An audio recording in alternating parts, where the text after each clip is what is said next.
Selamat siang Tribuners, dengan saya Molly, Anda sedang menyaksikan Breaking News. Penyidik Polsek Helvetia dilaporkan ke Propam Polda Sumut karena diduga mengancam tembak dan memeras terduga penadah sepeda motor bernama Ramli alias Kojek. Namun, Kanireskrim Polsek Helvetia, Ibtu Theo tidak mengaku anak buahnya melakukan hal tersebut. Theo berdalih penangkapan Kojek sudah sesuai prosedur. Ia menjelaskan permintaan uang tidak pernah ada, apalagi agar tersangka tidak ditembak dan untuk pengurangan barang bukti. Theo mengatakan, Ramli alias Kojek ditangkap karena membantu membuatkan kunci T untuk pelaku pencurian motor bernama Abdul. Ramli diamankan di Jalan Gatot Subroto, Kota Medan, pada Selasa 9 Desember 2021 lalu saat penyidik melakukan pengembangan terhadap Abdul. Theo menjelaskan bahwa Ramli telah 5 kali menerima sepeda motor curian dari Abdul. Namun polisi hanya mengamankan 2 unit motor dari Ramli alias Kojek. 1 unit motor hasil curian, 1 lagi dipakai Ramli saat ditangkap. Soal surat penangkapan dan penggeledahan sudah diserahkan pada keluarga.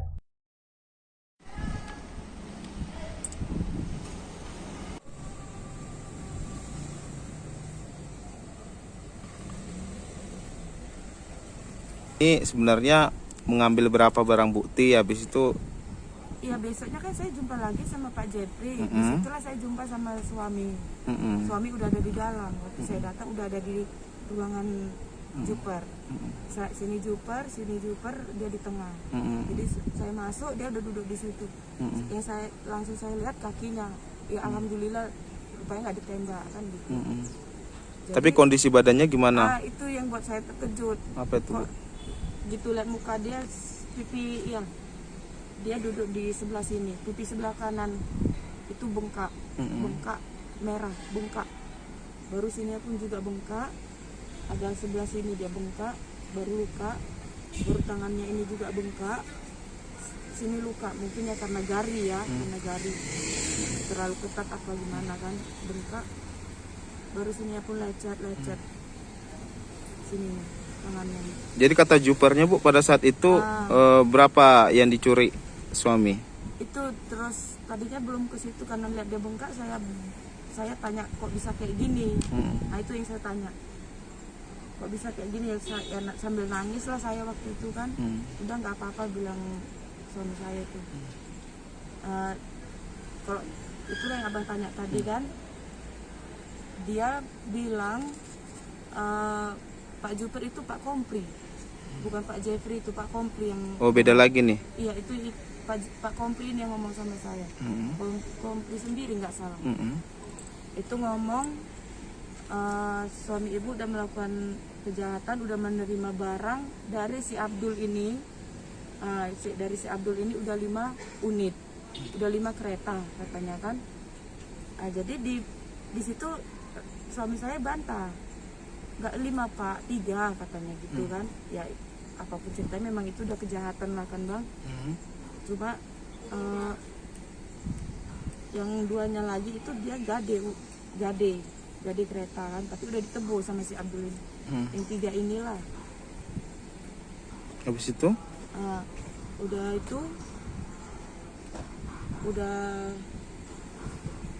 Udah itu kan bang, baru dibilang dia gini, ya saya mohon lah kan Pak, ya namanya kita mau apa ya, kita mohon keringanan kan gitu, tolong apa kalau bisa ringankan lah kalau memang harus saya dihukum kan gitu. Jadi datang suami ini ya bilang, bukan suami, Pak Kompli bilang, udah Bu gini aja, kalau memang ibu mau ini, orang itu pulang yang nggak nyampe 5 atau 10 menit kemudian datang lagi, tapi bawa teman 2 lagi, berarti jadi 2 kereta, nggak salah itu naik kereta NMAX yang ikut sama orang itu lagi. Masuk ke rumah memang permisi kan, masuk, terus saya bilang udah ayo masuk, kata mama lah, awak pun masih bisa lah menyambut, namanya ada tamu datang kan, walaupun masih nangis. Masuk, terus yang satunya ini duduk dia di kursi, terus dia bilang sama yang tiga, tapi yang Yang dua ini aja dia yang masuk ke dalam rumah. Bu, kami ada yang mau kami ambil katanya. Ya kami tanya ambil apa, ya dia bilang dia mau ambil gerenda. Jadi saya bilang, dia tanya mana kamar katanya. Oh kamar ada di situ, iya kunci kamar, kunci gerenda ada di kamar katanya, kunci gudang. Katanya Ramli yang udah iniin kan. Jadi saya kasihlah kuncinya, masuklah ke gudang, itulah diambil gerenda, 1 buah gerenda. Cuma ya saya nggak tanya itu buat apa kan. Habis itu selagi orang ini yang 3 ini ke belakang ambil gerenda, itu ditemani sama adik-adik. Adik-adik lah yang ada lab di situ, saya nggak ikut. Saya duduk sama yang duduk di kursi.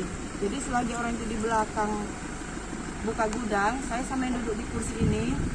Salah satu yang datang 4 orang ini tadi, dia beritahu saya juga, katanya gini, ini sekarang Ramli udah di Polsek Helvetia.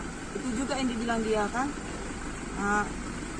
kalau bisa siapkan aja Bu 2 juta katanya, kalau enggak Kojek ditembak, ini demi keselamatan si Kojek. Itulah apa dia, uang tanpa sebabnya apa kan gitu.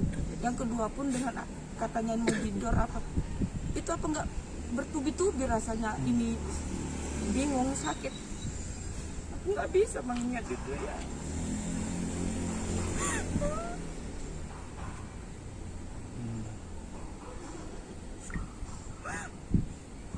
Sekali orang ini Bang, kayak memang betul kali suamiku yang buat salah ya. Besok aku kesana, aku tengok lagi dia bengkak-bengkak, macam dia betul-betul begal besar-besaran. Padahal dia pun nggak tahu itu si Abdul itu kayak mana kan, kecuali memang betul dia tak ada terima barang, tertangkap sama orang itu. Seharusnya kan dikonfirmasi sama keluarga, ini Bu ada penangkapan ini, nggak ada. Tahu-tahu datang minta duit, gimana rasanya Bang? Jadi maunya ingat itu Bang, sakit kali rasaku. Jadi terakhir Ibu masih nengok badan suami masih banyak bekas pukulan. Terakhir itu Bang, hari Jumat aja aku yang nggak nengok suami. Sabtu aku dateng nggak juga jumpa sama suami kan. Minggu aku datang juga sama ponakan juga dateng, nggak jumpa Bang. Aku nengok dari kaca aja, dari pintu aku dimarahin. Bu jangan di situ, ayo sana. Hari Senin ku coba datang lagi Bang, permisi pun aku, Pak tolong Pak aku mau jumpa sama suami. Alasannya maaf Bung, jadwalku padat katanya. Kok nggak cuma sekali itu Bang kami, aku mau nengok dia udah sembuh apa belum. Berapa hari Ibu nggak bisa menjumpain bapak itu? Dia pokoknya dari Rabu, Kamis, Jumat, Sabtu, Minggu, Senin. Terakhir aku Senin ke sana. Cuma hari Jumat aku yang nggak datang. Selebihnya ini aku datang semua. Cuma hari Kamis itu aku bisa lihat. Itulah keadaan dia yang kayak gitu Bang. Oke, dan harapan Ibu dari pihak kepolisian agar segera menindak oknum ini atau gimana Bu? Itu harapanku Bang, sumpah. Kayaknya sakit kali kok orang ini kok semena-mena. Itu semua aku tahu. Aku nggak ngerti hukum Bang, tapi aku tahu itu pasti salah perbuatan orang itu. Pasti salah, walaupun aku nggak ngerti hukum. Berarti Jadi aku minta kayak mana ya Bang, untuk hukuman keadilan untuk suamiku. Kabid Propam Polda Sumut Kombes Donald Simanjuntak memastikan semua yang terlibat dalam kasus ancam tembak dan peras keluarga terduga penada ini akan dijatuhi sanksi tegas. Dia tak menjelaskan lebih detail apakah dalam kasus ini nantinya Kapolsek dan Kanit Reskrim Polsek Helvetia bakal dipanggil untuk diperiksa. Sebab oknum penyidik saat melakukan pemerasan menyebut akan berkoordinasi dengan atasannya di Polsek Helvetia agar meringankan hukuman Ramli alias Kojek jika keluarga pelaku menyerahkan uang yang diminta. Demikian breaking news kali ini. Nantikan terus informasi terbaru lainnya di Facebook dan kanal YouTube Tribun Medan TV.